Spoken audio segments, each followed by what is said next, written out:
Okay. Before we get into this, I need everybody to sit down. Grab your tea, grab your popcorn, grab whatever emotional support beverage you keep on standby for Sussex news, because you're going to need it. Because somewhere in a newsroom in London right now, there is a tabloid editor staring at his screen, and he has that specific look. You know the one. The look of a man who spent 6 years writing "Meghan will never return" headlines, and just found out he might have to eat every single one of them. Because squaddies, they're coming home. We are following a surprising new chapter for Prince Harry and Meghan. CNN has learnt the Sussexes are moving back to Britain 6 years after stepping away from royal life and moving to the US. King Charles was first informed of their plans on Sunday. Harry and Meghan will remain private citizens and non-working members of the royal family as they prepare to move into a private residence outside London later this month. Well, for more on this, I want to bring in our royal watcher, Badisha Mamata, and CNN chief media analyst, Brian Stelter. Welcome to you both. So, Badisha, look, let's just get straight to the big question here, which is why is now the moment for Harry and Meghan to come back? And do you sense that there's a bit of unfinished business here for Harry in particular in Britain? I think you're absolutely right. And I'm so glad that you used the phrase a surprising new chapter rather than a surprising new episode, because really this had come to look like a bit of a soap opera. And the feeling that I have is that finally normal service is being resumed. I think this is driven by Harry himself. I think it's personal. I think it's a mature, normal, responsible human thing to do and want and think. It involves the royal family coming back together, involving his father, the king, and his brother, Prince William, the Prince of Wales. This is something that feels right. And even the timing and the way they express it of wanting to put their kids into British schools come September, come the new term, new start, it all seems refreshingly normal to me and not hysterical and not something for some kind of Netflix drama.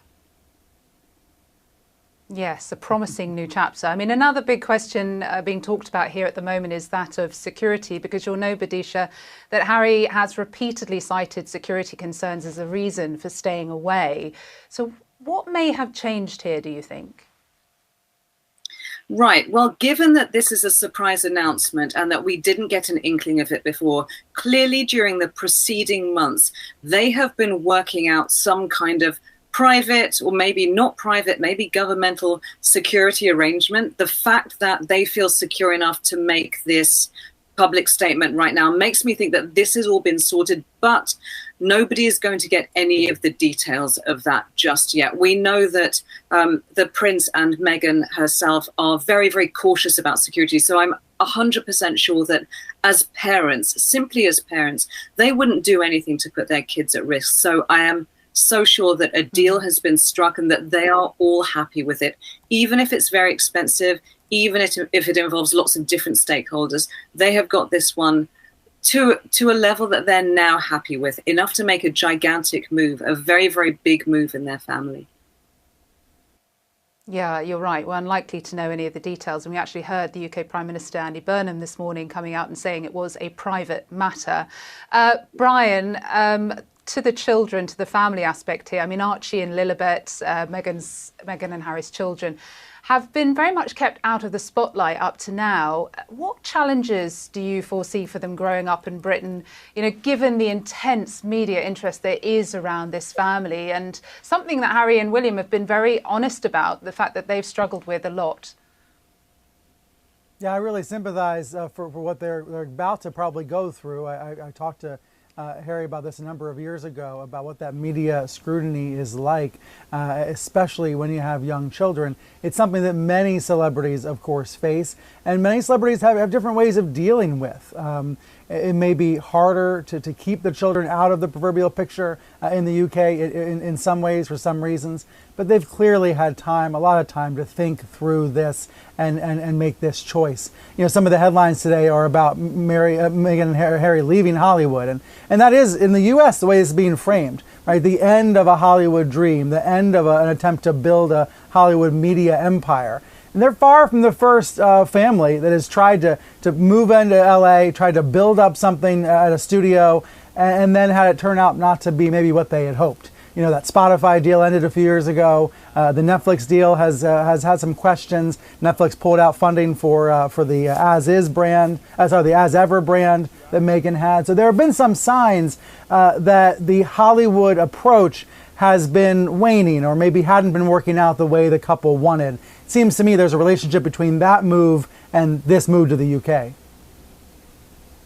Yeah, and I do want to talk about that a little bit more in just a moment. But Badisha, first, we've actually been getting in some reaction from the streets of London today to this news. I just want to have a quick play of that.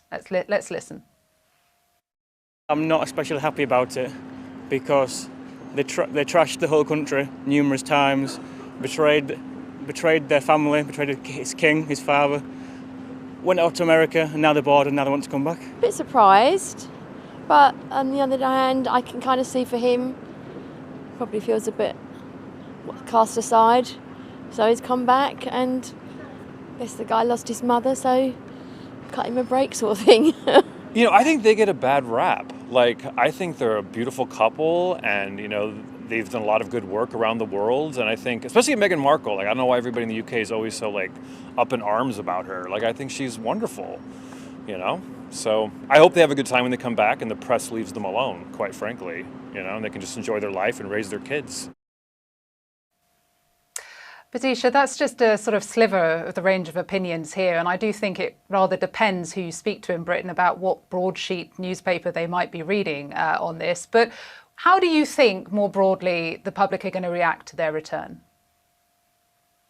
I think that all those three opinions we heard are all valid and are all correct in their own way, because this is a very complex situation, and it does involve our narrative around power and ambition, and it involves all of our ideas around what's the royal family for? Is it to give the public something to be entertained by? Is it about upholding tradition? Is it a kind of British soft power export where something entertaining always has to be happening? Or is this very private and personal? Is it to do with a romance, or to do with these two being parents? All of those things are true simultaneously, and that's why we find it so compelling. But it's also why they're in such a tricky position. I do agree that this Hollywood dream, it's such a fantasy for so many people. It's actually quite a universal fantasy in many ways. I'm going to go away, and in this other place where the sun always shines, everything is going to be peaceful and all my problems will go away. I also don't want to make prognostications or overly analyze their own particular relationship, but Harry and Meghan are two very different people. It's Meghan who came to Britain. She really didn't rub along with the royal family and with its protocols. And he too, I think, he went to America, and for the first couple of years, perhaps he thought, well, this is so lovely. It's easy. I can be a celebrity without being a royal. But of course, they're going to be pulled back to their own individual ambitions, their own backgrounds, their own desires. This is only the beginning of a new story. But I do think that this is fundamentally a very personal decision, and it's to do with family, their own family, but also the generation above. They want to spend time with the king. Yeah, you heard me.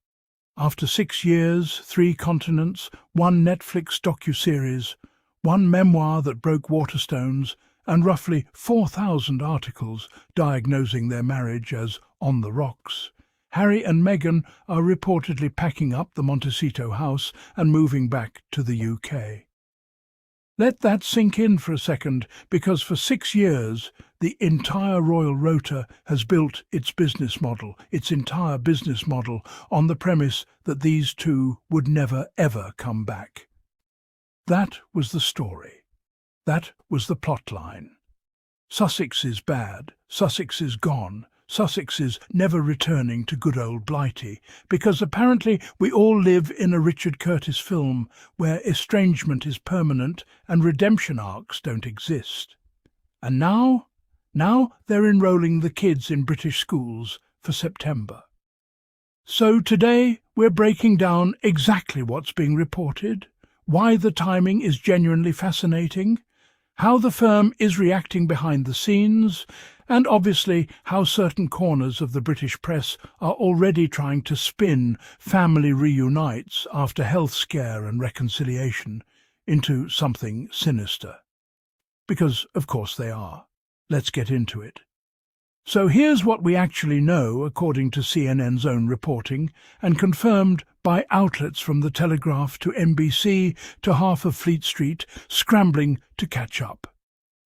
Harry and Meghan are planning to relocate from the US later this month, not next year, not eventually this month, to a private residence just outside London. Archie, who's 7 now, and Lilibet, who's 5, have reportedly been enrolled in British schools for the coming term. That's not a maybe. That's not a sources close to the couple are hinting. That's paperwork. That's uniforms being fitted. That's a family making a decision with the kind of finality that doesn't leave room for tabloid theorizing. And here's the detail that I think genuinely matters more than anything else in this story. King Charles was only informed on Sunday. Not during the big July reunion at Highgrove. Not during any of the public reconciliation moments we've all been covering for weeks. Sunday, days before the story broke. Now, sit with that for a second, because the spin machine is already trying to make that sound cold. Oh, they didn't even tell him during the visit, how calculating. No, flip it around. That's not calculation. The whole family. Harry, Meghan, the kids at Highgrove. The first time he'd seen everyone together in 4 years. That wasn't a photo op. That was a father who's been dealing with cancer treatment, wanting his grandchildren in his garden. And CNN's own reporting says the King welcomes the opportunity to see more of the Sussex family in a private and personal capacity. Private and personal, not the institution demands, not the palace requires. A grandfather wanting his grandkids closer. That's the actual story here, squaddies. Everything else is noise. Now receiving cancer treatment. He gave that rare December update saying he'd responded well, but responded well isn't cured. And anyone who's had a parent go through something like that knows the clock starts running differently in your head.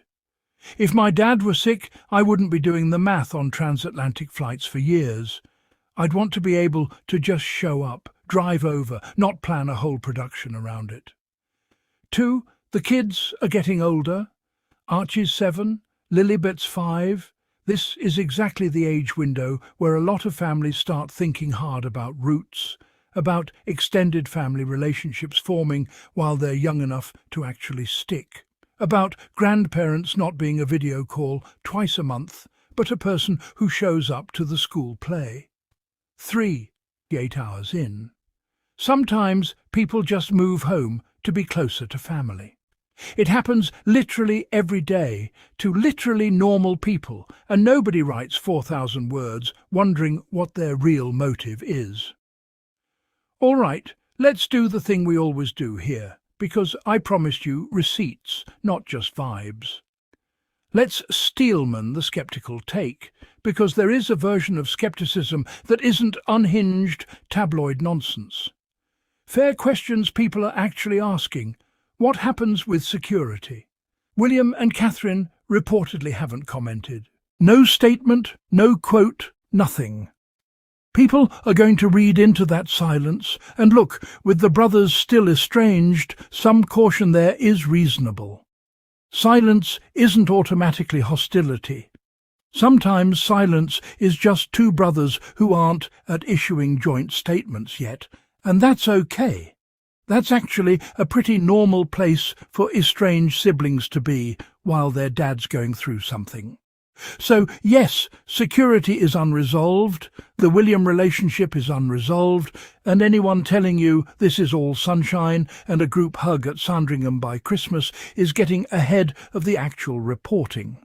But, and you knew there was a but coming, here's where legitimate questions turn into unhinged tabloid theatre, and I need you to watch this happen in real time over the next 48 hours, because it's going to be a masterclass.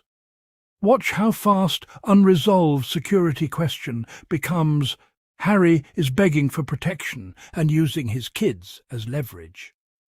Watch how fast William hasn't commented becomes William is furious and has banned Harry from Kensington Palace. Watch how fast family wants to be what he actually wrote. It's not journalism at that point. It's fan fiction with a press pass. And here's my favourite part, the part that always gets me. These are the same outlets that spent 6 years insisting the Sussexes could never come home because Britain rejected them, because the press made it impossible, because there was no way back. Now that there is a way back, now that it's actually happening, some of those same voices are scrambling to find a reason it's bad, actually. Because the story was never really about Harry and Meghan's well-being. It was about having a villain to write about. And a family quietly moving home to be near a grandfather doesn't have a villain in it. So they're auditioning for one.